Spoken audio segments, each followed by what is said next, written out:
All right, what's going on, everybody? My name is DJ Mel. And this is DJ Honeycomb. And you are listening to the second episode of The Sound of Verse. Yeah, I'm excited. This is great. Yeah. First one went okay. Yeah. I mean, we had to iron out some wrinkles, but that's natural. I mean, like some of us, it's their first podcast. Yeah, like we figured it out. It'll get better. So what's going on with you? I'm getting ready for the holidays, cleaning house, trying to figure in like me time. And so I actually ended up watching, I think it was on HBO, the Beastie Boys story. Oh, really? There's a doc on... Spike Jonze directed this kind of symposium. Imagine like the Paramount Theater, and you have Horowitz and Mike D talking like storytellers. And in the back is like old pictures, and they tell the story of the Beastie. And I did not know they started off as a punk band, and they had a girl drummer. Yeah, that drummer wound up being in Luscious Jackson. Dang, I did not know that. Yeah.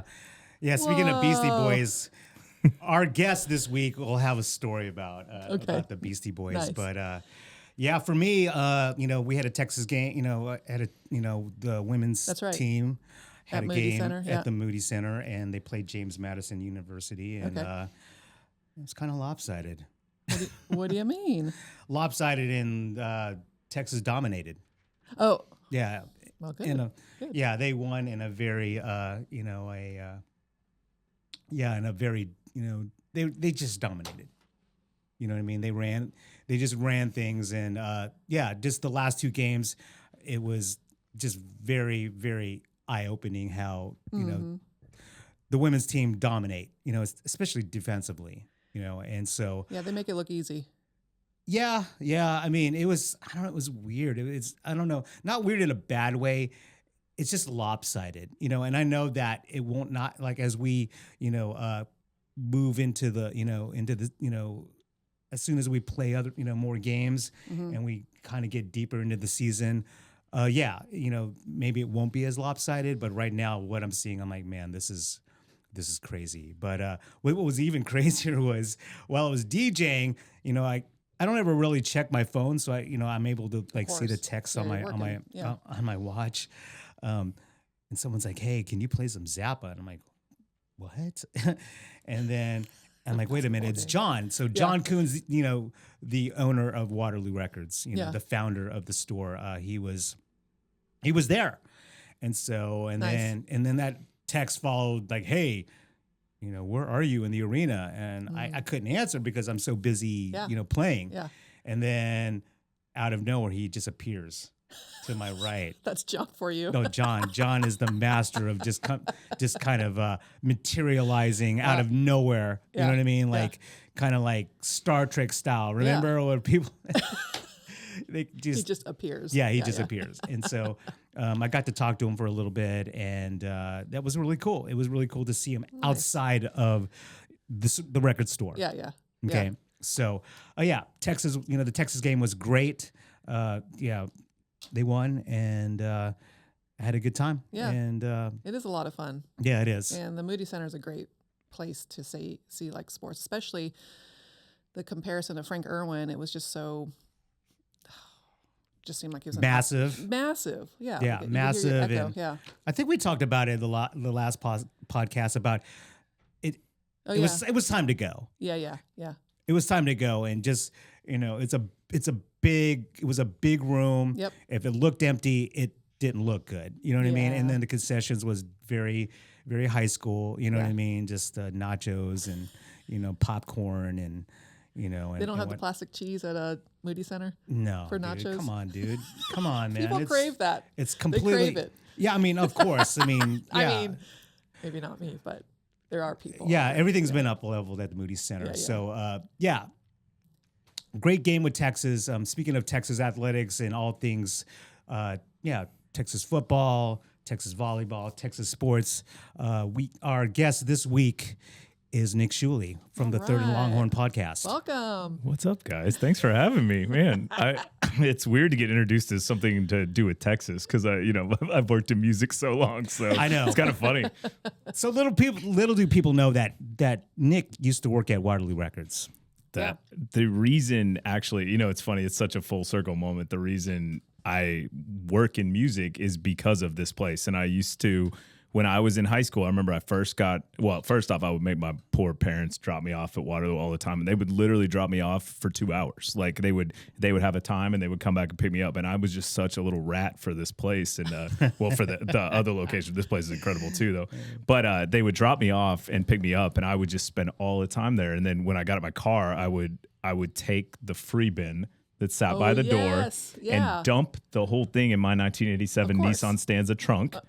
And I would drive it back up to my high school, and I would pass out all the stuff. And so I would hook people up with all this stuff, even though I wasn't really doing anything. And so one day I come in, and it's funny, I just saw him. I come in and Chip Crowley comes up to me, and he's like, "Hey man, just a heads up, if you ever want anything, you don't have to take it. You can ask. I get a lot of promos." And he's like, "I just want to make sure, you don't steal anything." And I was like, oh my gosh. I'm like, dude, I would never take from this place. This is like a second church to me, and it was like it's so important. And he's like, well, I work as a label rep, and he was with Virgin at the time. And so he was like, hey, when you graduate, let me know and I'll pass it along to you. And so that was how I got into music was this place.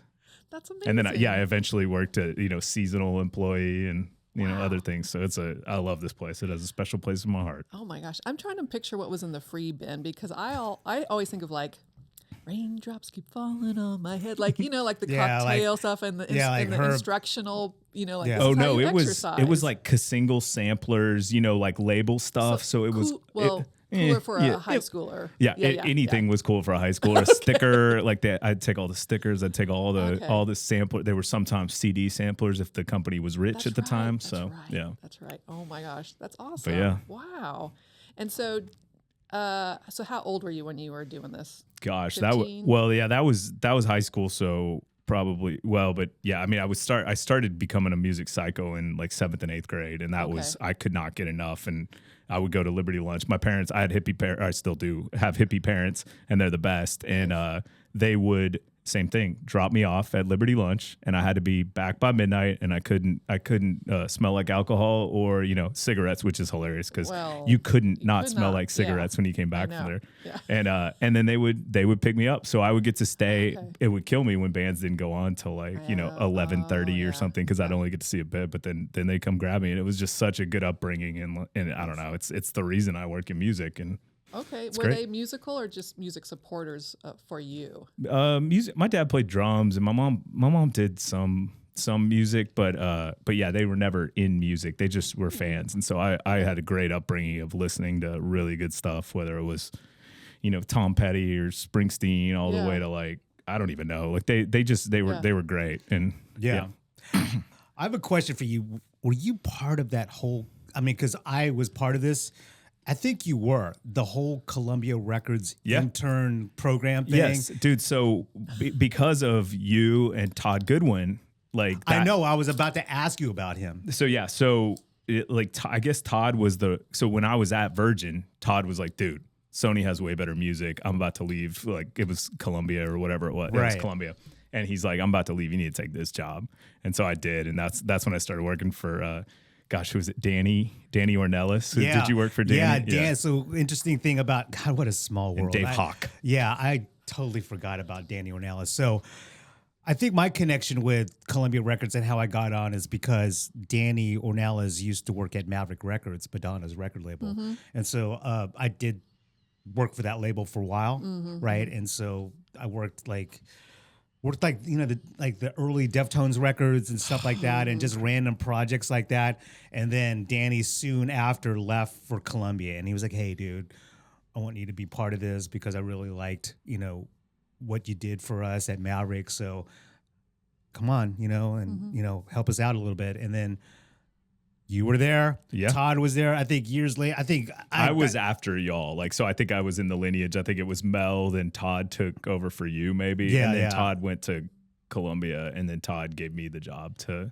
do Sony, I think. Yeah. So, and then I saw Todd and also Todd, I think, worked here for a little bit he did. as well. He 100% did. Yeah. Yeah. And there's not too many Todds around, so that sounds familiar. Yeah.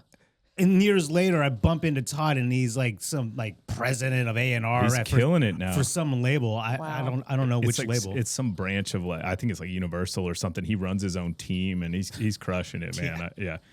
He's doing great. Funny story too. This is full circle for me. Is how like the reason I started DJing is because of you. And like really? That was, and it was a short period in my life. I never got to anywhere near your level. On a 1 to 10, I was about a 3. But I got because of that. I would go to watch Mel spin at Nasties all the time, and I wouldn't even care what was playing. I was just fascinated in watching, and I saved up every dollar as I could to go to buy equipment and get 2 techniques. And I remember I used to like hang out after and be like, "Hey man, what kind of fader do you use on your?" I was that dweebus. And but I like it because of that. It actually ended up I randomly got to like tour Europe and play the Warp Tour and Lala because of me being half decent at DJing and somebody needing a DJ in a bind. And then they were like, "Okay, just come on tour with us." I did not know that. Wow, that's amazing. Wow. Yeah, Johnny Craig, the singer from like Dance Gavin Dance and a bunch of other bands. He did like R&B music for a while, and I started DJ for him, and I DJ for Kyle Lucas and a bunch of other Kyle, who was on right? Big Boy from Outkast label. Yeah. Nice. Yeah, random. But I'm nowhere near y'all's level. Well, I mean, what was your kind of favorite natural BPM that you gravitated toward, like that you felt like you were the best at? I wasn't good at anything.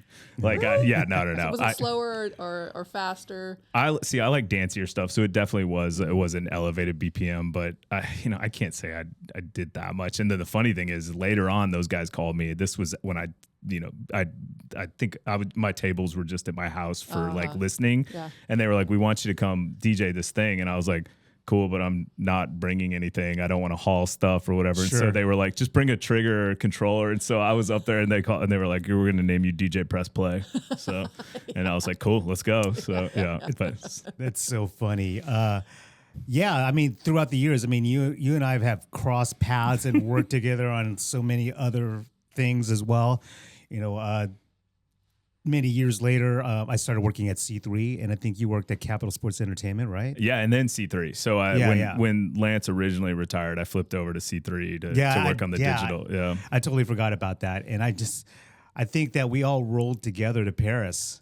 Yeah, Oh. yeah, 100%. Yeah, because we had you. It was like you and I think we had Chitty Bang too, like play like an after party. Like it was cool. Yeah, so Lance was like, "Hey, come on, let's go to Paris and you can DJ." Biggest boondoggle ever. It was incredible. and just kind of review, like, what was this for folks that don't know what you're referring to? It was a cycling team's like after party for the Tour de France. So we would we would throw a party at the end, and all the sponsors would come and junk like that. And so we were just kids partying in Paris. It was nice. It was nuts. Nice. Yeah, it was wild because it was awesome. At the Buddha Bar. So I don't know if you remember those comps that were real popular that people would buy here at the store called Buddha Bar 1, 2, 3, 4, 5, 6, 7, 8. Anyways, it was at the Buddha Bar. And I remember walking in going, "This is the Buddha Bar, yo." Like, I'm serious. Like, this is what the comp is all about. It's about this room. The Buddha Bar. Yeah. And to everyone else, it was an event space. But to us music dweebs, we're like, "This is incredible." What was wild, what was interesting about the club was, the DJ booth was overlooking the bar, right? Sure. Yep. But the DJ booth wasn't facing the crowd. It was like I was facing a wall. I'm like, why is it set up like this? This is weird. Do they want like your profile, like a shadow puppet? It was art. Don't ask. Yeah, I don't know why it was counterculture. Random. Yeah, and I just remember that party just kind of being a blur. I mean, I thought that entire weekend was a blur, but I remember asking Lance for a photo, and he just kind of looked at me, and I'm just like, "Oh God, that was the worst thing to ask." And he was like, "Come on, man, here, all right, take a photo," and that was it. So, but you worked very closely with Lance. Oh yeah, for years, and those parties were legendary. I just like in my head, I was like, they're letting a bunch of 25-year-olds just cruise around Paris for a month, and like we would get to go to the last month. We were so I mean, I'd never I think actually I don't even think I've been out of the country at that point. And like every year they just be like, hey, you're gonna get over here on this date. You'll be here this date. And it was like, I'm in France, and like, that was incredible. Nice. We were spoiled. How long ago was that? Gosh, I think the one that I was part of, I think that was the last time he went to Paris, right? Yeah, I was with Team Radio Shack. Yeah, probably. That was the last. That was what, 2010, 2011? Yeah, somewhere in there, like 08, 9, 10, somewhere in there. Yeah. Or maybe it was a little later. I don't know. Yeah, sorry. I'm thinking it was like world. 2011, 2010 or something like that. I Really? can't. Yeah. Gosh. Good times. No, it was fun. Good times. So now you are involved with, Armadillo World Headquarters. Yeah. Third and Longhorn podcast, all sorts of random Texas athletics, adjacent things, right? Yeah, it is. I have a very random, like everything. It's all sports and music, but it's all over the place. I as you can tell, I like to be busy, and I always insert myself into situations I probably shouldn't, and that's how these things happen. So it's benefited me to just say yes, and so that's I mean, do it while you have the energy, because like it's too late. I don't. You're like, wait Right. a minute, how do I Full subtract? disclosure. Yeah. So the armadillo thing is intriguing to me. Tell me a little bit about that. Like, I know that it's in the past Yeah. Austin legacy institution of sorts. That was before me moving here in '98. So Way tell before. Me, Yeah, Right. closed anyone. in 80. Yeah, Yeah. closed the year I was born. so what are you doing currently to kind of keep the vein alive? Like, what is that? Yeah, it's a little longer winded story, but Sure. my full time job is I work for Gary Keller, running the Austin music movement from Gary Keller from Keller Williams, who started this movement to keep Austin a music town, and it's a completely philanthropic effort, which is so cool because he saw that it was such an issue that all these businesses utilize music and Austin and the scene to bring everyone here, but nobody does anything to support it, or not that nobody does, you know what I mean? But what should be given back to the community is not. And so he said, we're going to solve this. And and I told him that he was boiling the ocean and he was crazy. That was when I didn't know he was trying to hire me. And he's like, well, what do you think? And I was like, well, you're boiling the ocean, man. Our cost of living, the cost of, there's 45 key venues here, and 2 of them on their dirt. And I was like, it's, you're fighting a battle that San Francisco already lost, that we're probably going to lose. And he goes, well, no. He's like, we're going to do it because I'm relentless. I have the funds, and you're going to run it. Wow. And I was like, yeah, maybe. He's like, take a day. And and my dad was like, don't be an idiot. This is a smart guy that knows what he's doing and has a mission. You should go run that. Nice. And so through that, I've gotten to do a lot of cool things. Through the Austin Music Movement, we raise funds for all the music related nonprofits here, and have given a Gary and a lot of what we've done is given a lot of money back to them, as well as we realized that music needed a political presence in Austin, because when we first kind of got into it, the frustration in dealing with the city was they didn't like the fact, which makes sense, that instead of sitting at the adults table, music would just wait till something went wrong, complain about it, and do it in the paper. Yeah. And so that doesn't exactly create inroads, obviously, with the government. So we kind of said, hey, let's figure out how to get music at the adult table and figure out how we can stay in the conversation. So through that, we helped we helped fund and start some of these organizations. Some of them already existed: the Music Venue Alliance, Red River Cultural District, EQ Austin, as well as who am I missing here? They're going to kill me. Austin, Texas Musicians, and a few other groups. And it was like, how do we get the biggest presence for music at the table? So not everybody's going to agree, but let's get some things done and help to make sure funding goes to music, or because if you're not showing up, you're not going to get access to those funds, or get or you're going to get run around by sound ordinances and things like that. Right. So that was the synthesis for that. And then we worked with at the time, Brendan Anthony was at the Texas Music Office, which is the governor's branch of like music. And he was trying to attract new business here. And we realized that, for-profit business coming here in music is very important, so that people can afford to make music and, do these things and monetize it. And so we helped bring BMI here and some others. So got it. All that being said, like it was funny because I heard Gary had gotten a call from Eddie Wilson, who was Threadgill's, but also was one of the founders of the Armadillo World Headquarters. Okay. And he was saying how hard it was for Threadgill's to make it, and Gary was basically like, hey, go have lunch and figure out what they need, And so I sat down with Eddie. Eddie is He's awesome. I've met. unbelievable. Yeah, he's great. Unbelievable storyteller. Like he is. I always am like, did that really happen that way? But it's also like I want to believe whatever he's saying anyway. Yeah. So I got to know him, heard so many cool stories, saw so many cool artifacts, and all these things from the armadillo. And we did a bunch to to help keep that going. Gary did a lot to help keep Threadgills going. Obviously, we were fighting a battle that selling chicken fried steak downtown is not. It's hard to make it a go. Yeah. And so that obviously went away. But I had heard when part of that was, hey, if you ever want to sell the name, let us know. And Gary will do that. He'll just buy up the name, and then when someone comes back to him and says, hey, I'd like to do, I'm making this up, the Saxon Pub right, and it's not that the Saxon Pub is right, but like if they say I want to do this, and then it meets the ethos of like not being TGI Fridays, nothing against TGI Fridays, love their chicken tenders, but if it is something that feels like it'll do that justice, Gary just gives them the name. And so he just wants to make sure that it's used to like keep the legacy and so he's a fantastic human. I know I work for him, but I've never seen any human like him that cares more about music and does it and honestly gets nothing out of it really. Yeah. So Eddie was like, oh, you could afford the name. And I was like, well, we probably could. And he didn't want to sell at the time. So I just forgot about it. Yeah.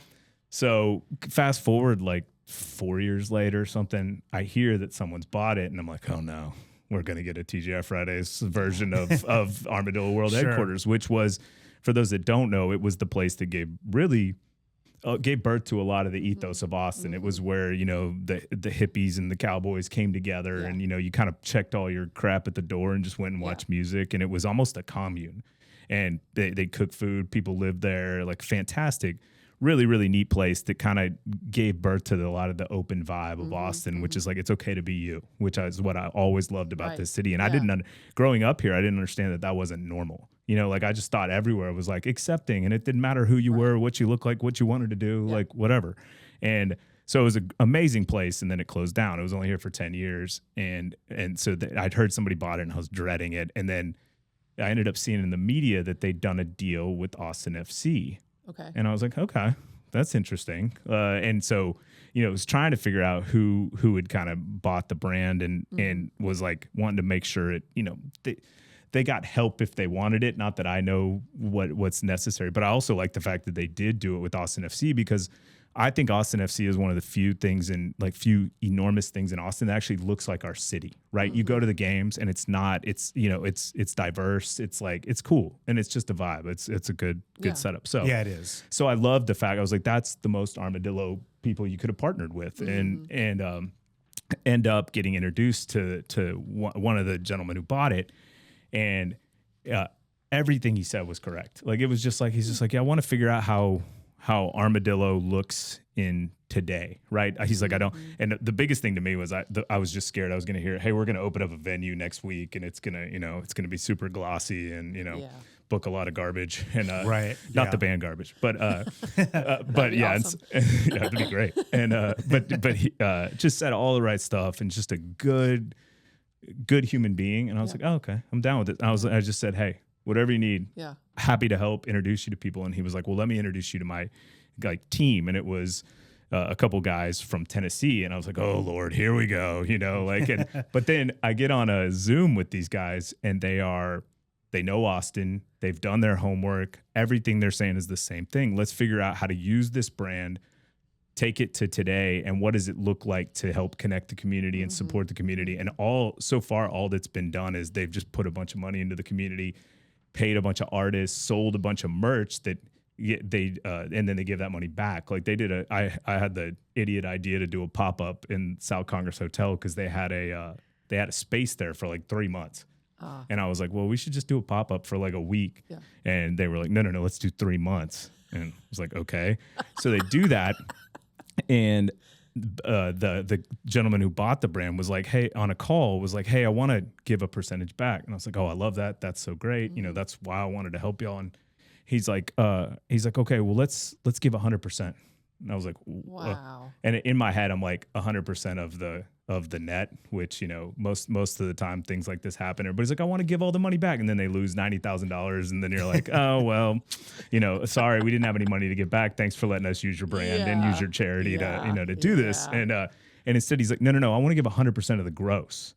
So he gave every single dollar from that pop-up back to the music community, to charities, to artists, to all of these things. And not only that, but paid all these people, paid for the materials. So it's really cool. They're kind of deciding, you know, how this is going to look in the future, but there's some really, really cool stuff coming. But I love that because it's taking kind of what made Austin like what it is and really trying to figure out how that looks today, and not just being like, hey, let's open a venue and we're done, you know. I know. So it's cool. Oh, yeah. Awesome. Yeah. Wow. Okay. Good people. They are good people.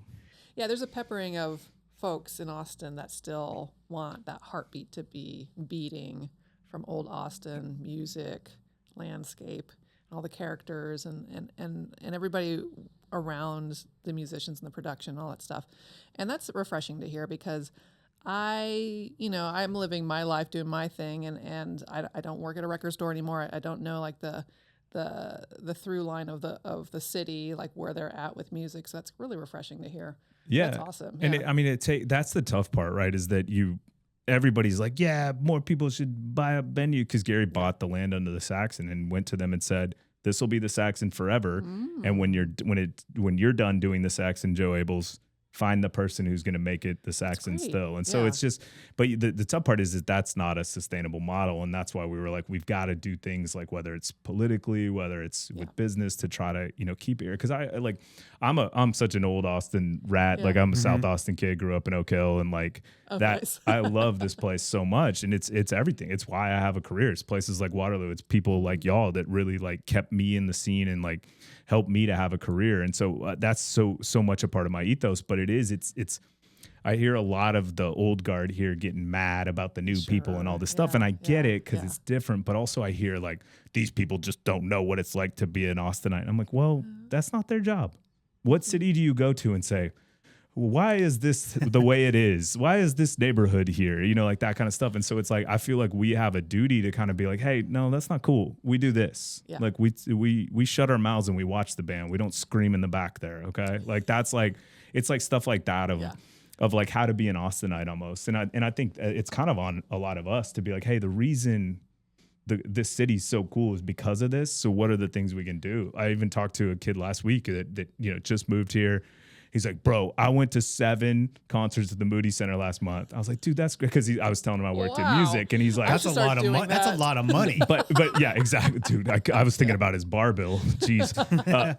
But I'm like, man, that's so cool. And he's like, that's what you're talking about, right? I'm like, well, no, a little more like the kind of single A baseball. You're playing in, you know, the majors there. So a little more like that stuff. But he had no idea. And he was like, I'm a music fan. And so like I was kind of telling him, you know, you pop over to the Continental, pop over to the White Horse, whatever it is, like go do your thing. Sagebrush is dope. Like go down there, you know, like that kind of stuff. Yeah, it's wild. You said that the Armadillo was only around for 10 years, right? Yeah. And how impactful it has been since. Yeah. Right? Including Liberty Lynch. Like those two venues, to this day, people still talk about, you know? And miss, you know, they're beloved places. And even to this day, you know, if you go online and social media, there's groups for like the Armadillo and Liberty Lynch, and there are people that just miss it. They post their ticket stubs and old photos and what have you. That's the Facebook group. I still miss Liberty Lunch. I'm a part of that. Yeah, same.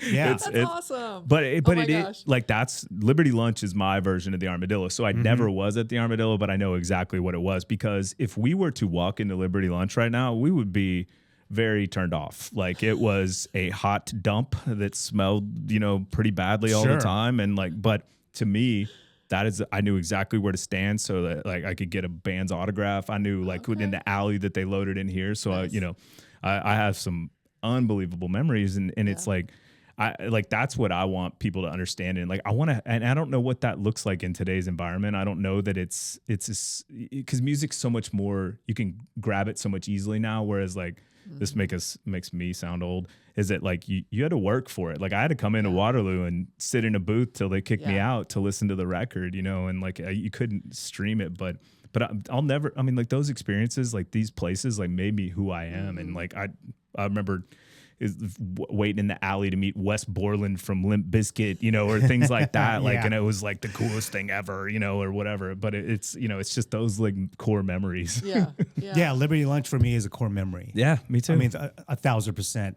I did a deep dive months ago about the Armadillo. So because I never knew the exact location of the venue. And when was it alive? What? 1970 to 1980. So if I remember correctly, my memory's terrible. Okay, it's basically across the street from the Whataburger. Yes. The old location, or the location of the Armadillo is across the street from Whataburger, like Barton Springs and South First, right? Correct. Yeah. And so it technically kind of backed up to what was Threadgill's. So that was, and now it's like a parking lot and a city building. Yes. But yeah, that was where it was. And for those that don't know, Liberty Lunch was right next to Lambert's, where Lambert's is now, right? Yeah. That was the big warehouse. So yeah.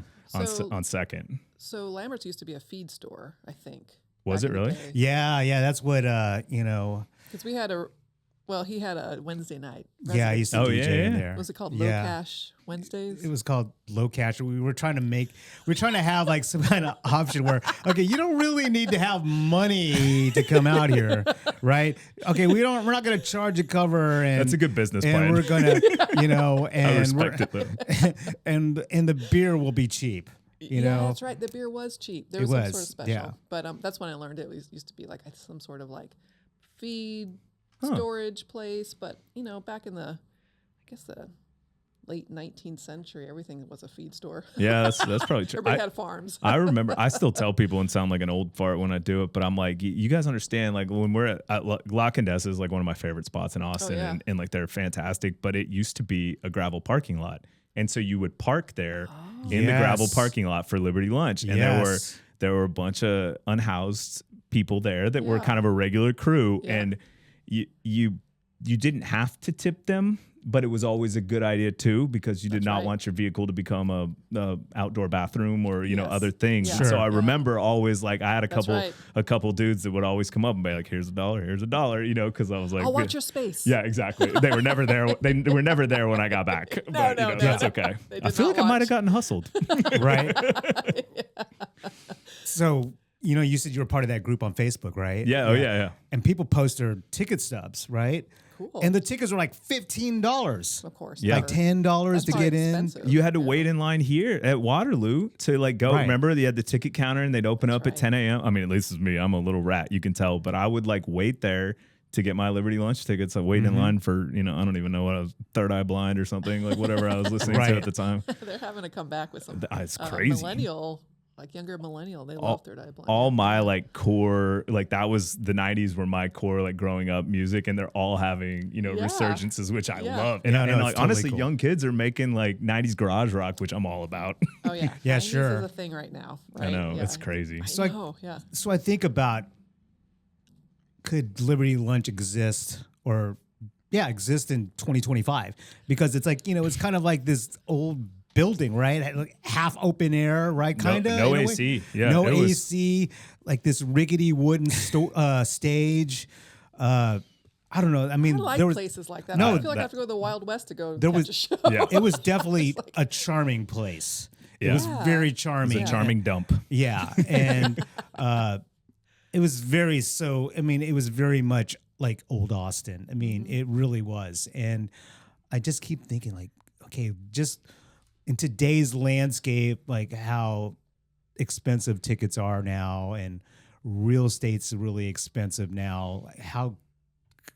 Would they be able to even exist in 2025 if nothing Not ever downtown? happened? Yeah, if it never, like if the CSC, what is it, the CSC building, right? Yeah. If that never happened and just the growth downtown never happened and it was still there, what it would look like today? Yeah. Right.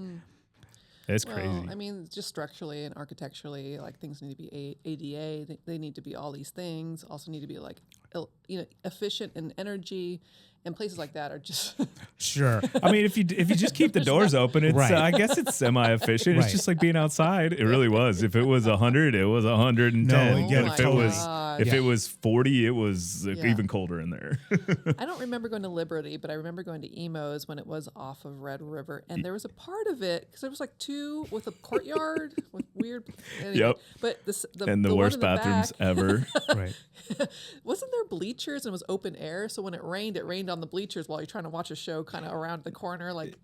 There were wasn't- There was like a big room, right? And, Yeah. then, and then there was like that outdoor area, and then there was like Emo's Junior, Yep. the little Yeah. The tiny little room. one, yeah. Right. I went and saw a bunch of punk shows at that. Yeah. I mean, emos and Liberty Lunch were my Yeah. I was like those were the places that raised. But yeah, I totally know It what was you're all saying. hodgepodge, like structural. Oh yeah. It was. I'll never forget. I remember one time we had something, and it was like some meeting or something, and I was in a collared shirt, and a collared shirt to me is like that's like a tux, and so I like prom. roll into that place, and I remember because I would come in there all the time. I remember I was trying to buy a beer. And the dude just kept looking at me and just kept going because it was like a punk show and I'm wearing a collared shirt. He's like, "Look at this Yeah, loser." they would judge. Yeah, exactly. And it honestly made me love him even more. I'm like, yeah, stay true. Screw that guy in the collared shirt.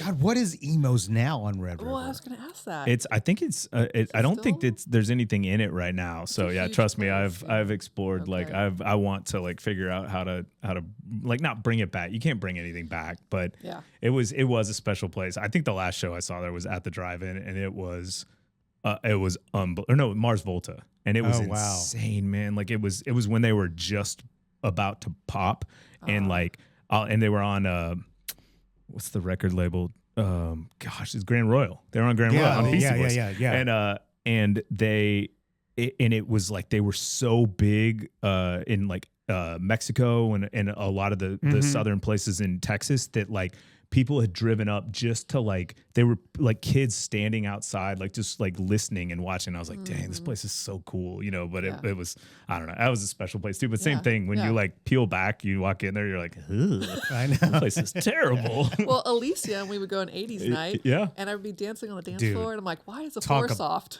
Dude, Like talk sinking. about bathrooms. The bathrooms there. That's were all scary. the bathrooms are a blur. It's like blocked out of my mind, probably for a reason. I mean, it was literally there were literally no lights in the men's bathroom at Elysium. Oh, yeah. I don't even know what it's like now, but I remember like this really dim green light bulb in Boy, the bathroom. Very And- goth. And just know if a place doesn't try in the women's bathroom, they like that. The women's bathroom looks like a country club compared to the guys. It's just like a room. Torture chamber. Oh man. So you mentioning Grand Royal and the Beastie Boys. So when I approached Nick about being on the podcast here, we just talked about music a little bit, and so I told him, hey, this podcast is about musical firsts. First album you bought. What did you do to what did you do? Did you have to work like a summer job to get the money for the record, or did you steal CDs? Whatever, you know what I mean? What was the first song that, you listened to when you had a breakup? So speaking of Grand Royal and the Beastie Boys, Yeah. Nick mentioned, because like when you think of breakup music, you think, I'm going to listen to like Depressing. Yeah. Portishead. or Or whatever. metal. yeah, I'm going to listen to some really depressing music. You know what I mean? Yeah. Really sad I'm not music, sad, right? I'm mad. Yeah. Well, It depends on your state. Right. That's true. So I was thinking, okay, he's gonna mention something really, sad, right? And he goes, dude, I listened to the Beastie Boys after my first. Intergalactic. Yeah. Like I listened to it on repeat, and it was because it made me feel nothing.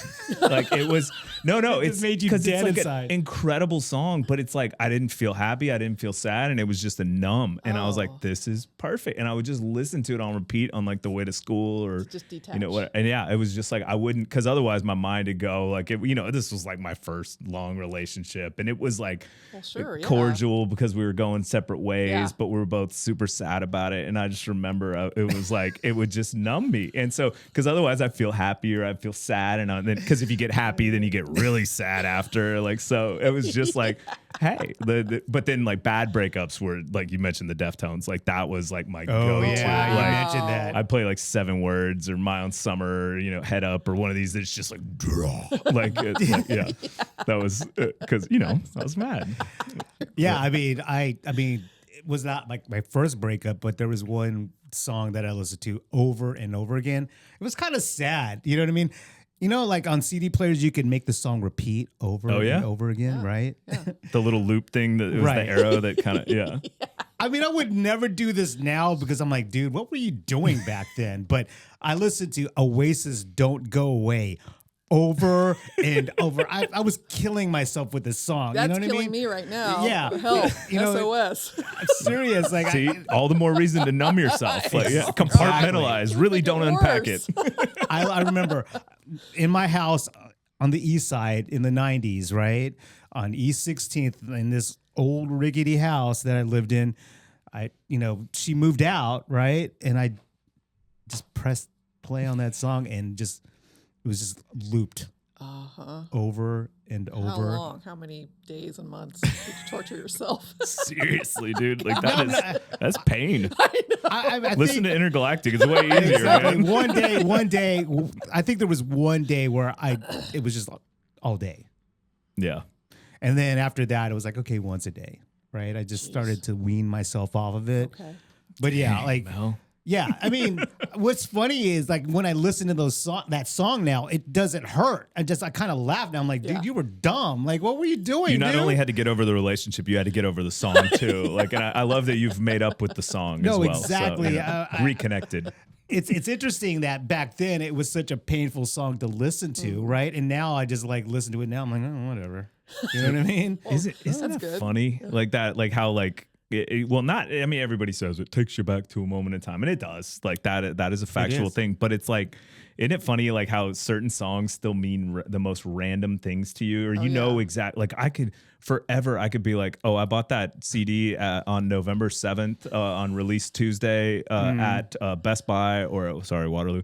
It happened. I cheated. Circuit City too. I cheated on you many a time. Circuit City. Oh dude, my God. when it was $5.99 or $6.99, I love Waterloo, but I was like, bro, I'm broke. So you guys will appreciate this story. I actually had told someone this, and maybe I shouldn't be telling it, but when I was in high school, I was a high school kid. I didn't have any money, you know, like I was like, you know, we're just hustling and working every summer. And then, but by the time the year gets going, you're running out of money because, you know, you don't have time to work. And so all I cared about was music though. And I was such a junkie and I could never, so I was like recording stuff on cassette tapes off the radio, you know, all that kind of stuff. But I wanted the albums. And I was really, really, I say was, because I wouldn't say I still really good at writing.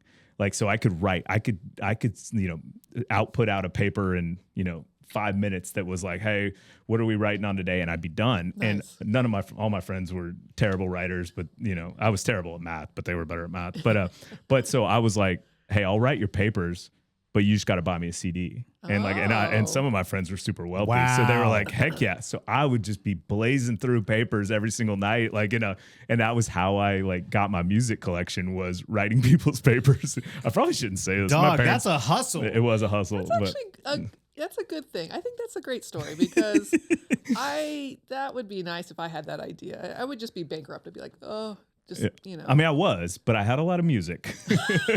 Yeah. So what was the first record that you bought? Yeah. Oh man! First, is it tape, hard? CD, record, or do you mean actual record? Any format? My own money. Oh, well, it's the funny thing your parents' is, money. Did your parents have to buy it, or did you have to mow lawns, or whatever? Wait, Whole Earth is right there, right? Yeah. Isn't it right there? Well, I think it's right out there. close. So that was Sound Warehouse. It growing up. was Sound Warehouse. And it was funny because my dad would buy us, if we got a good report card, he'd buy us a book, which I was just like, I don't want a book, you know, like, and it's funny because I actually read a lot now, but like back then I could care less. And I was like, Dad, how about a CD? Or, you know, at the time it was tapes. And he's like, okay. And, you know, but I had to get a book still too, but then he would go buy me. So he'd go in there and buy a bunch of like albums or whatever. And then he'd buy me whatever I wanted. But I was trying to think, I think the first, gosh, this is crazy. The first, and I'm not positive, first cassette I ever owned was like a David Lee Roth solo record with just like Paradise on it. Like, and he's like climbing a mountain on the cover. It's like one of the great. Actually, every David Lee Roth video is the greatest video of all time. I know. But I don't know why it was that. And then I'm trying to think I think my first CD was like the Bill and Ted's Bogus Journey soundtrack. So it's like, it's brutal. It was like Kiss and a bunch of other stuff. I mean, hey, I don't claim to have taste now, and I definitely didn't know. But it's a great thing to know about other people. I mean, I remember being in the mall and I had my own money. I was going to buy my first record LP.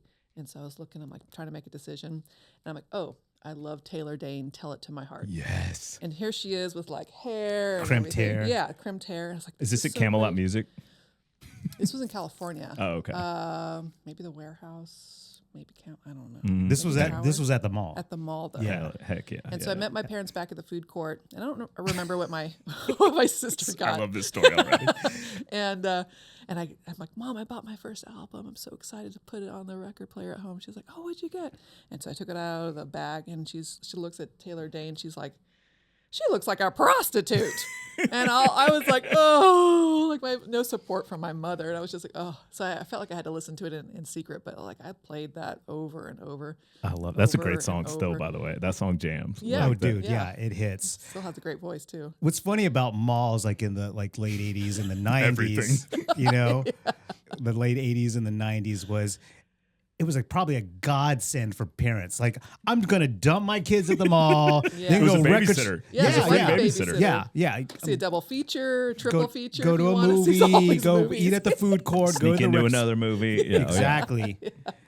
Just going to the mall and like, maybe my crush will be there. Oh yeah, you know what I mean. Yeah, or let's go check out that one girl that works at like Claire's boutique. Yeah, you know what I mean. She's like really cute. Let's go check her out at Orange Julius. Yeah, dude, that's so. I had a crush on a guy at Hot Topic, and every time I would see him appear, I would get so blushy, I would run out. And I was just like, what is going on with me? I'm not like this in school. Like, he is really knocking my socks off. And Hot Topic, I'm just like, he's just this guy. It made me think of it when I talked about Camelot Music. Like, I will never forget. I was on the bus in 5th grade, and I remember exactly where I was. And Andy Cyrus, Andy has not come into my life since 5th grade, but I remember exactly who and where. And I was in the back of the bus, and he had a Walkman, and he was listening to Cypress Hill's first record, the one with Hand on the Pump and all that. And like he put on Hand on the Pump, where it's like sawed off shotgun, you know, and like my head exploded. Like this was 5th grade. I'd never heard anything like that. And like that was like, it was like East LA. Like it was like it just took me to a whole other world. Yeah. And I remember I like got home and I was like, Mom, I need because I think it was my birthday or something. She was going to buy me one thing or whatever it was at the mall. And so I was like, I want to go to Camelot. And so I go to Camelot and I pick out the tape, and the tape has like an enormous parental advisory sticker on it, you know? Yeah. And my mom, daily Mass Catholic, like, you know, just what, like, but like super cool, like, you know, hippie, whatever. And my dad's he was an atheist. I don't know what he is now. They're the best couple in the world, but the funniest match. Yeah. And like my mom, as I get to the counter, I hand her the tape, and she hands the tape to the guy, and the guy's like, ma'am, you know this has a parental advisory sticker on it. And I'm like looking at the dude like, you're killing me, man. And my mom goes, oh, she's like, I really appreciate that. But she's like, I'll raise my son. And I remember my mom said that, and like my mom doesn't have a mean bone in her body, and I was like, "Oh damn, Darlene!" Well, she's confident, but I'll never forget that, because I remember I was like, "That was," and then I go home and like I just like I hope she never heard that record, because like that whole record is one big cuss word, right? Yeah, cuss words were taboo. Yeah, like, it was a big deal. Nowadays, it's like, it's not a big deal. But they were talking about guns and stuff like that. And like nobody could do that on records back then. You know what I mean? Like Two Live Crew was still like, you know, faux pas and stuff. It's crazy. And now. Yeah. But just sonically, that first Cypress Hill record is so crazy. DJ Muggs production. Dude. Like dude. Yeah. Muggs is an absolute genius. And most people don't know that. House of Pain, Jump Around. DJ Muggs. Yeah. Like, and it's just like the beats that guy made. Like, oh my gosh. Like, Yeah, just all the producers from that, like, well, when I think of producers like Muggs, just that crazy kind of chaotic kind of sound, like Muggs, the Bomb Squad, you know, just guys like that. I mean, of course, at the same time, you had you had Pete Rock and Large Professor and Q-Tip and DJ Premier making amazing music as well, but something about that Cypress Hill sound, that and its connection with weed. Yeah, 100%. I didn't even, I was a fifth grader. I didn't even know what weed was. Like, and like, I'm like, yeah, this is cool. like the weeds in your yard. Like, yo, man. Yo, bro, we got weed here too. We got weed in my yard, yo. Oh, man. I don't know why I thought of that story. That's funny, though. Dude, that's a great story. Camelot music. The mall. You took me to the mall, and that's what I thought of. The mall was the place for so many years, and now it's not really anything. Right? I had to go there for something, and it is. Barton Yeah. Creek? And that Barton Creek was the one I was at. It was the Camelot there. And it was also, by the way, most people don't know that, the first Chick-fil-A in Austin was at Barton Creek Mall. And it was back when they were only in malls. Like that was their original business. And like, now it's an empire. So what did you think when you were there? What do you mean? At the Barton Creek Mall? Oh gosh. Oh my gosh. It is, it's very different. It's weird. Yeah. It's not, it's not a place. This sounds bad. It's not like, you know what I mean? It's not like I don't know. It used to be something where you're like, I'm going to go here, and do this. But it's like, oh, I already bought that online and I have that, I guess like I think, I don't even remember what I was buying Legos for my like niece or nephew because they had a certain one they wanted that of course. I guess we couldn't find online. So I was going to check if the Lego store had it, which was dangerous because I lose money at the Lego store. But I'm still a child. But. The main reason why of course, the Apple store's there. Like, that's true. If you need something, you have to go there, right? Yeah, if you're already south. But I totally want to avoid the mall, not because of the mall itself. Well, it's the kiosks. it's those dudes, those perfume dudes, and the shoe cleaner dudes. Oh my gosh, they're mad aggressive, dude. I'm like, I just need to go get a case for my iPhone, right? I'm not here to buy your imposter perfume or I don't need my sneakers clean, dude. And they're like, and when you say no, they'll talk back. Like, let me show you. Yeah. No, it's they're good salespeople, right? Yeah. So, years later, after you bought your Cypress Hill cassette, so how did you So when you got a car, right? Mm-hmm. Did you have a CD player in your car? Did you have like a case full of CDs? This is a whole ordeal. So we bought thank goodness my parents were so good to buy me a car. We bought a $1,500 Nissan Stanza. And it had an oxidized hood, so the hood was a different color from the rest of the car. But the best part is like people would hit my car or like bang into it or do the door. And I was just like, dude, do your thing. It's all good. It was the best, of not having to worry about that. But yeah, so it had the tape player from 1987. Like it was, and it was one of those where. When like a tape gets worn, it kind of like has that like, it sounds like it goes like out of the room and then comes back in. Right. So mine would totally do that. And but I remember I like saved up and bought the Discman hookup. Yes. So you could play. But the problem was Discman didn't have ESP yet. So if you moved, the disc skipped. And so so I had that. But it was I think. I eventually, when I got to college, got a new car and it had a tape player. And I was like, of course it has a tape player in it. And I can't ever have a CD player. And I saved up and like I bought myself a CD player. And it was like, but it was one of the ones where you had, because back then you had to detach the face because people would steal your CD player. Yeah. And so like, it was, but yeah, I finally did get a CD player eventually. But that Stanza, man, it was tough living. My friends would be like, hey, we're going somewhere. And, a lot of them had nice cars. They'd be like, let's take Nick's car because we don't care about it. I'm like, sure. And it was a Standard too. Yeah. It was old school. Sometimes I miss driving a Standard. My first was a Datsun B210. Yeah. And that's it awesome. Forever. And you would die in Austin in the traffic though, like that. No. The standards in traffic do not. No, especially on a hill, you go backwards. Just killing it on the hill, or if it was raining and like you're on a hill, there was nothing more stressful. Oh my gosh! So is it just me? But I can't even vibe out to music in my car anymore. Like back in the day, I mean, my thing back in the day was to get in my car, right? Oh yeah, and put on let's just say Midnight Marauders, Tribe Called Quest, whatever, and get in my car and just go drive and just vibe out and just zone out to the music and just cruise, right? Yeah. My thing was going going north on Mopac, and then once I hit 183, turn around and go back south again. That was like my little. That was your loop? My loop, just vibing out to music. Okay. Oh, that's cool. Now in 2025, I can't even do that because like something will just make me mad. You know what I mean? Someone will swerve in front of me, or dude, it's terrible driving in this town. So I can't even listen to one song without someone or without getting in zoning out, zoning in. Yeah. Zoning in. Right. Yeah, I can't even listen to a Ward tour without someone running into me. You know what I mean? I would feel like that would have the opposite effect. Like nothing can affect me. This is such a great vibe that I'm in. No. Who cares? Like, hi, how are you doing? Instead of Bo knows this, Bo knows that, and then all of a sudden this SUV is coming at you head on. You're like, how can you vibe?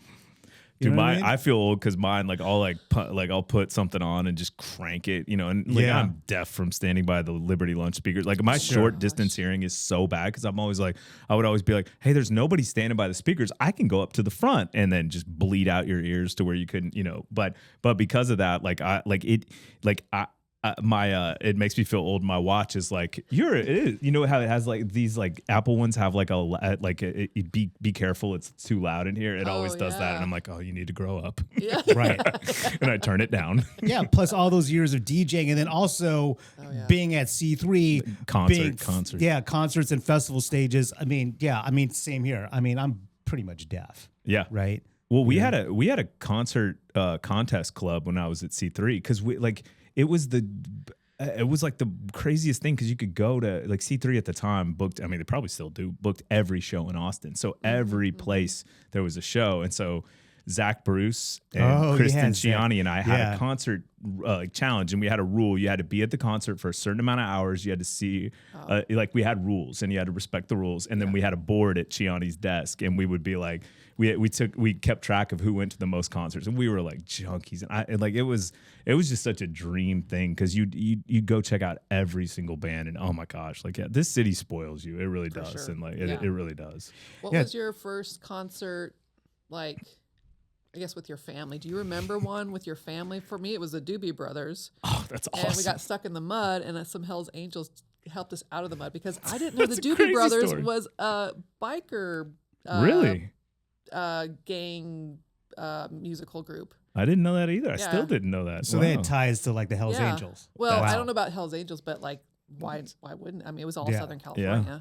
Yeah, so that was when I was 7 or 8. So did you smoke doobies while you were there? No, I wouldn't even know. Yeah, exactly. Yeah, It was what is that? What is that? But yeah, do you remember any standout concerts with your parents in Austin? Yes, and I remember my first without them too. That was. But it was. I went to the Eagles played Memorial Stadium at the time, what's now DKR, which is the last show ever. Yeah, at DKR. Because they'd done, it was the last one because the only other time they'd done it was ZZ Top played there and they destroyed the whole field in the 70s, all the fields. Years before, But I remember because my dad loved Don Henley and the Eagles, which is hilarious that we worked with Brittany forever. I didn't know that. Yeah, so we had a coworker named Brittany. I didn't really know her last name, and I just worked with her, and she's really cool. And then it wasn't until towards the end of her time at C3 Presents that someone was like, yo, dude, that's Don Henley's daughter, right? I'm like, what? Dude, it blew my mind. And she's the coolest, and she was very cool. And I remember I told her, I was like, we had to forget who I was with, but we had a work trip for C3 in Chicago, and she's like, oh, my dad's band will be there. She's like, if you want to go, let me know. And then I was like, yeah. And so they're playing Soldier Field. We're the tickets she got us get us we're not in the band's room or the band's family. It was the hanger on people. And so I was like, dude, I made it. I am a hanger on of the Eagles. Yeah. But I specifically remember that show. And it was so cool just to see, because I'd never, my parents, I remember they'd get a babysitter, and I remember they'd go to concerts all the time, and I thought that was so cool. But I never got to see them at a concert, and I must have been 5th or 6th grade or something when this was happening. And so to see my dad and my mom singing and I was like, this is crazy, because I'd never seen anything live either. And granted, we were up in the nosebleeds of the thing, but it was just such a cool thing to see them. And I remember it was a seminal moment because I just remember watching them connect with music, and I was like, live music's kind of cool. Like, this is kind of cool. But we were sitting in a seat in the bleachers, you know, and then fast forward to, I think it might have been 8th grade. It was my buddy Cody Symington, who ended up he passed away, but he started Cenote that was on the east side, and Cody was the man, and he was actually my nemesis in 8th grade because we were basketball rivals, and like I couldn't stand him. He was like a skater kid, and you know whatever, and I was like he's the one who kind of turned me into a skater kid. Is the funniest thing. So we eventually like finally it was like Step Brothers, where one day we were like, did we just become best friends? And like, but so his mom used to sing in Hal Ketchum's band, and Cody wanted to go see a show at Liberty Lunch, and we'd never been to a show where like our parents weren't there. This was like a big deal, and it was Sponge with Ned's Atomic Dustbin, Letters to Cleo, and Fig Dish. Wow. Ned's Atomic Dustbin. Dude, yeah. Wow. Dude, all those bands, by the way, Yeah. great bands. Right. And so I've never heard of any of them at the time. Cody's like, yo, dude, Ned's Atomic Dustbin's the best ever, blah, blah, blah, you know, and Sponge, I remember, had songs on the radio. So like they had 16 Candles and like all that. And so I remember that, but I remember we walked into Liberty Lunch, and I remember it clear as day. And Fig Dish was just walking out, and Fig Dish, for those that don't know, we're like a great garage, like kind of 90s rock Chicago. It was all Chicago bands minus, I think Ned's was from somewhere else, but all the rest of them I think were from Chicago or Detroit or something. And so I remember like they came out, and like there wasn't anybody there yet because Fig Dish wasn't big. And so Cody and I, like the drummer starts doing, it's called Bury Me, is the first song on their debut record. And I remember I walked directly up to the front, and I'm just like, I like can, you know, touch these humans, touch the guy, and I have never like, it was the moment where I was like, this is what I want forever, this feeling of like music. And not like, I will never forget, I still have the ticket stub from Liberty Lunch from that show, and like it turns out like Fig Dish is still one of my favorite bands till this day. And I actually randomly, they just reunited, and I flew by myself, like I had work meetings sandwiched in between, flew to Chicago because they got back together in Chicago, played a dumpy little bar, and I went to the show, and then flew right back the next morning and made my meeting. But like I said that because a couple of guys, I just met random people, and they're like, oh, I grew up with Mike and, you know, whatever. And so I just ended up hanging out with the guys, and it was fantastic. And I was like, dude, I'm so obsessed with y'all's music. And like, still to this day, I listen to like their 2, you know, bigger records. And I was like, and I don't take offense to this, but I was like, I don't know if it's because they're really, really good records or if it's because of the nostalgia in the moment. But I was like, I firmly believe it's the first one, but I also think that connection was what like, and I don't know, do you guys have moments like that where you're like, I don't know. Yeah. I mean, it's interesting. Am I weird? No, you're not weird at all. Like, I am. it's really, I mean, as an artist, or, you know, being a musician or whatever, little do you know like how big of an impact you're going to have on somebody. You know what I mean? For sure. Because, you know, I mean, it's not like they're going to tell you, or they're going to send you an email, or, you know, back then they're going to like, you know, send you a handwritten letter. Like, dude, this meant a lot to me. And I'm sure they probably did get something like that, but there are like probably like hundreds, if not thousands of people that have been impacted by your art, you know? And so that's always really just interesting to me. I mean, and don't mean to cut you off because I want to hear yours, but that was what I said to him, is I was like, man, you were the reason I work in music. And I know that sounds so weird, but like that connection in that moment to you, it was show number 28 on a tour that you know, you were like grinding through Texas to get back to Chicago. But for me, it was like I felt like I was already in love with music, and that was the moment I just knew forever this is what I wanted. And he was like, dude, that's awesome. And I was like, by the way, I also emailed you at figdish@aol.com, and like AOL.com. I somewhere have that printed out email, like, and which I want to find and show and like text the guy, because he was they were so great. So you know, they're just dudes working, you know, now. Yeah. Like Just doing their thing. Yeah. So anyway, but please tell me yours. I apologize. Oh, well, I mean, there's so many, but like when I was 17, which I think was such a pivotal age for me, like everything changed at 17. I was really obsessed with Michael Patton from Faith No More. Oh, that's a great person to fall in love with. You know, I liked Mr. Bungle as well. Is it Doctor? I think it's Mr. Bungle, right? Yeah. Is it Mr. Oh, Bungle? yeah. Okay. And so I went to see him in San Francisco. I don't know what the venue was. Cal Palace is in Los Angeles, right? No, Cal Palace No, is in San Francisco. Francisco. Yeah. Might have been I in Cal think. Yeah. Palace. Is Yeah. that enclosed? I don't know what it looks Or like. I know it's in Palladium? San Francisco. Okay.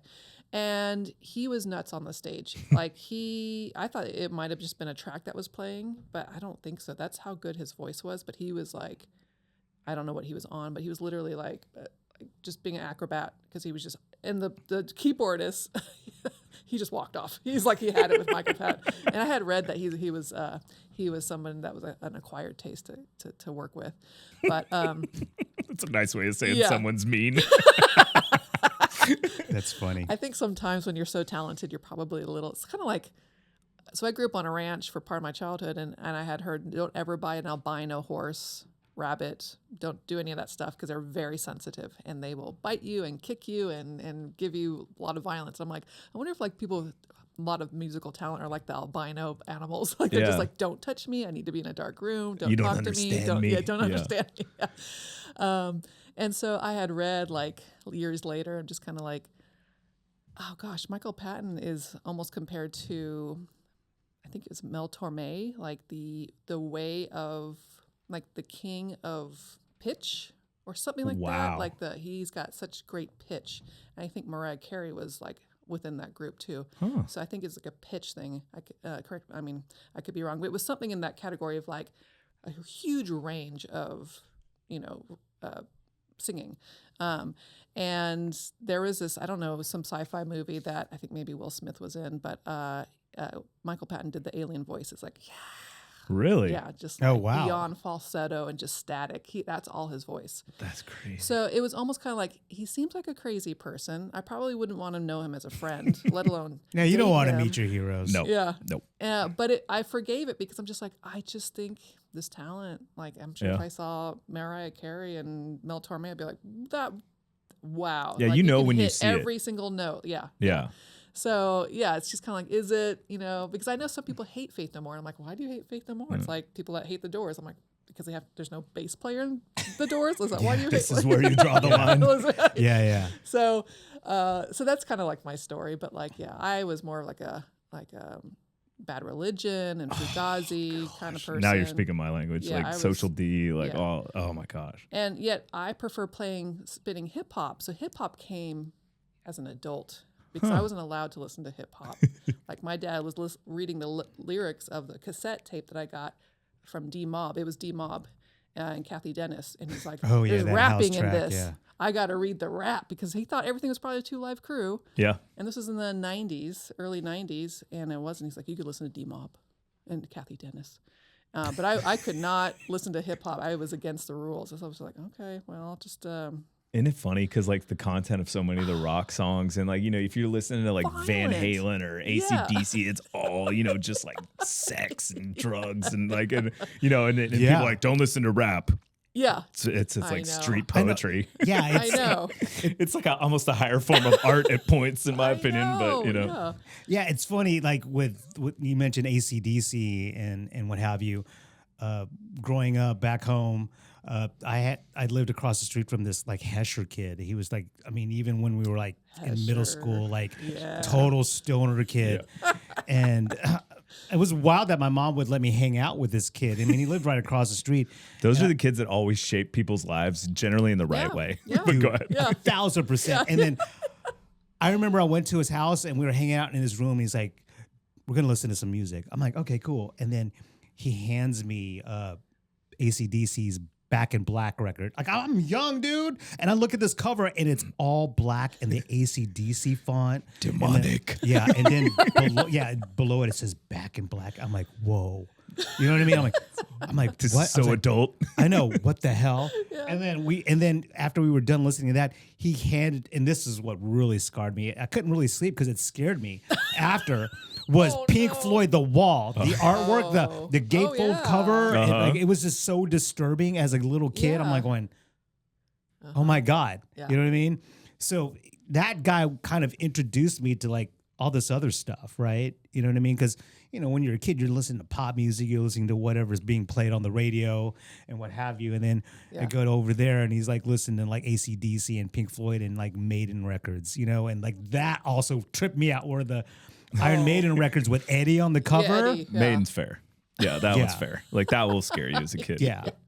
Totally. But it's always like the older sibling or the like stoner kid that like shapes so many important lives. And I'm sure there's stories of the bad side of that as well. But like for me, I have so many good stories from that, that kid that'd be like, yo, dude, why don't you dude, freaking Luke Jolin, freshman year, he was like, yo, dude, we're in Spanish class, in the middle of class, teacher's talking. He's like, you listen to Rage Against the Machine? And I was like, no, I haven't really, I forget. It must have been like 8th grade. I don't remember. And he's like, dude, check this out. Same thing. And I was like, this is incredible. And he was the like bad kid, but got me into like, the good bands. And that's so funny. And your story of Faith No More made me think of seeing the Deftones at Liberty Lunch. Yes. And dude, my parents, same thing. I think I was in 8th grade. They dropped me off. It was the Adrenaline record they were touring for that. And I'll never forget. I stood back by the merch because I was alone and I was a little kid. And I remember they had a jacket that looked like an FBI jacket, kind of thing. And it was like $50, which, $50 is still a lot of money now. That's still but a lot of money. But $50 back then was like $500. Yeah. And I remember, and it said Sacto CA on the back because of Sacramento, California. And I was like, man, maybe one day I'll be able to buy merch like this in my life. I thought that was cool because I didn't have any money. I couldn't buy a shirt. But I remember at that show, Chino jumped in and I thought Chino Moreno like hung the moon. Like he was the coolest person to be. And he jumps in the crowd and is like singing, and somebody takes his shoe and he like jumps back on stage and he's like, and he's just so cool. Everything he does is cool. I was like obsessed with him. He's like, he's like all pissed off, he's just, if you want something, and he said, and I'll never forget, he goes, if you want something from Chino, you ask. And he's like, and then he like walked off the stage and then the band's still playing. I mean, I am in 8th grade. I am so scared right now. I'm like, please don't say that I took the shoe because I didn't take the shoe. And, I'm so scared. And then the band just keeps playing like nothing's happening. And he walks back out and he's like, whoever took my shoe, he's like, you guys figure it out. And then he's like, whatever. And then he walks off the stage again and they keep playing. And then finally they push this poor human being up to the front of the stage. And like, I'm like, what's going to happen? Is he going to hit him? Is he going to hurt him? And Chino's like grabs, like snags his shoe back and then just like spits on the dude. And then pushed him back in the crowd. And like the whole place just erupted. And I was like, this is so cool. I mean, not like the Deftones were like the heaviest of metal, but to me, that was craziest moment. Yeah. I was like, this is exactly the kind of music I need to be listening to. Right. Yeah. I don't know why your faith, they like hit like just, I don't know, like the band acting like that it was reminding me of that. But they were just like, yeah, whatever. Or I'm going to walk off the stage too. Yeah. Right? I was like, this guy is so cool. Was there anything your parents forbade you to listen to, or were they just kind of They didn't care. Did they ever go to concerts with you, or my parent maybe not so much my mom. I don't really remember my mom being a musical person. I mean, she listened to the radio, but my dad was just funny. One day he'll come home with a Parliament record and we'll listen to that for a while. And then he'll listen to like a Madonna record. I'm like, okay, and he was just so random with it. I remember he bought. That's probably why you're a DJ. I know. Seriously. It was so random. I remember he bought Donna Summer's Bad Girls record, the full length. Wow. And it was like this. I just remember tripping out on the cover because I think there's a picture of Donna Summer. And then I think and then next to her is another image of her like leaning up against a pole. Mm-hmm. I don't know what that meant, like on the street corner. I don't know what that meant. I don't even know what it means now. But I'm like, okay, this is interesting. But yeah, I mean, he would just bang that record out all day, all the time in the car. It was really interesting. I mean, it wasn't.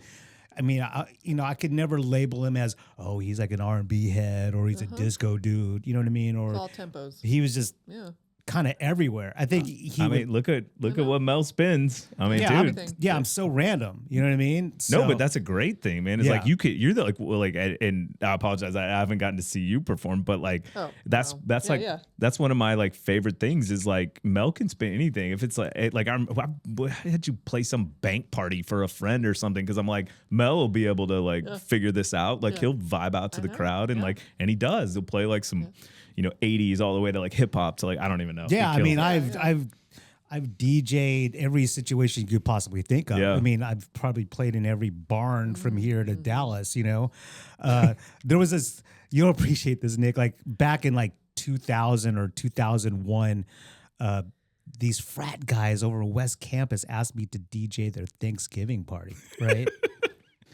It's timely. Yeah, That was a weird party.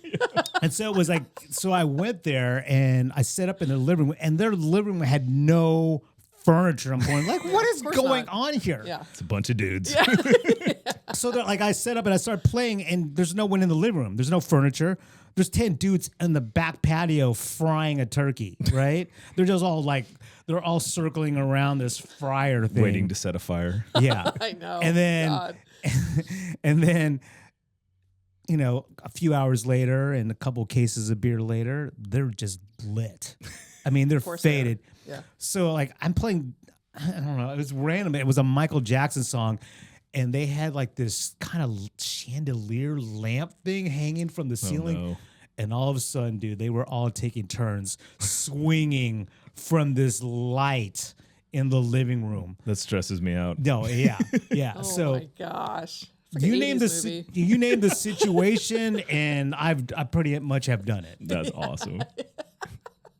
So, anyways, Nick, let everyone know that's listening how they can find you online, and and just let them know what you're up to. I mean, I'm not that exciting online, but you're welcome to follow me. It's at NickShuley. It's mainly pictures of my nieces playing soccer and basketball, or videos of them, because I'm just an awesome uncle, because I love supporting those little ones. Nice. Yeah. Yeah. But yeah. But you got to talk about Third and Longhorn. Mention that. Oh yeah. That we have a Texas Longhorn show that I have the honor of getting to do it with some of the best Texas players of all. It's like Derek Johnson, Fozzie Whitaker, Jeremy Hills, Rod Babers, and Alex Okafor, and so it's just, and then Nice. Mark Higgins too, who Mark, Higgins, yes. Mark's Family. Mark's, he's the best, man, and he's on the show as he's like our stat checker guy, like he's killing it. But and then you can find that it's called Third and Longhorn, and it's 3RD and Longhorn, but you can type in whatever, and I'm sure you'll be able to find it. But we just yap about Texas football, and that's cool. And those guys know a lot, and I just try to keep the conversation going. Yeah, it's Stay out of the way. It's a very awesome thing what they're doing. I mean, I was telling him on the phone that after every game I hop on YouTube for their post game so crazy, stream. No, man. I mean I that's, love hearing that. It's like a thing that I do now, right? Yeah. So which leads to the question.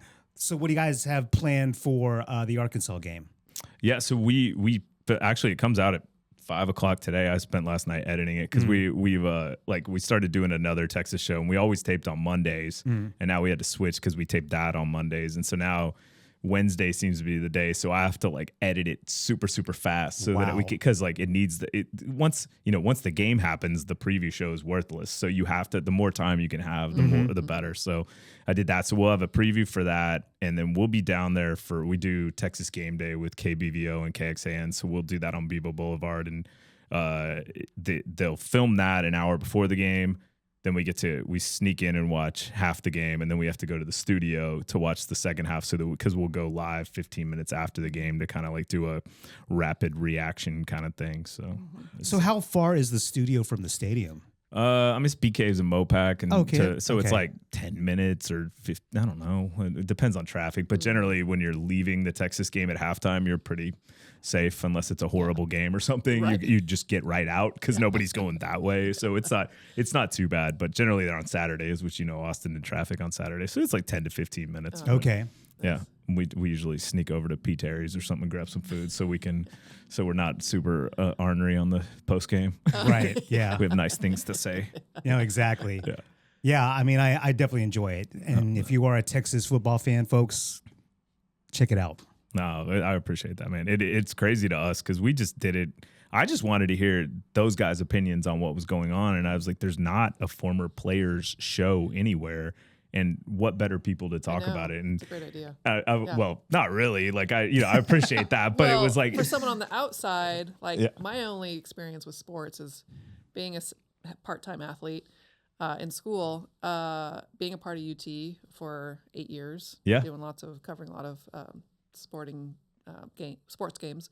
And then my grandpa was a chaplain for the Oakland Raiders back Oh then. wow, that's So- cool. So that's, but I don't know all the rules. I don't know all the stats. I don't know. It's just like over my head. I'm just like, but so for me, on like where I'm at, people where I'm at, or where people like myself, looking at that, I'm just like, that's cool. Well, yeah, no, I didn't mean it as yeah, like it's yeah. not that great an idea, Yeah. but I meant it more of like it's like, you know, everybody has we all have podcasts now, you know what I mean? Oh, And I see so what you're saying. I Yeah, was yeah. joking. Yeah, The yeah. funny thing was I was at a meeting at Jeremy Hill's gym at the Collective, and I heard him talking football with a bunch of guys, and I'm like, guys, I know everybody says this, but you need a podcast. And he was like, we're down, and we'd help Lance Armstrong start his.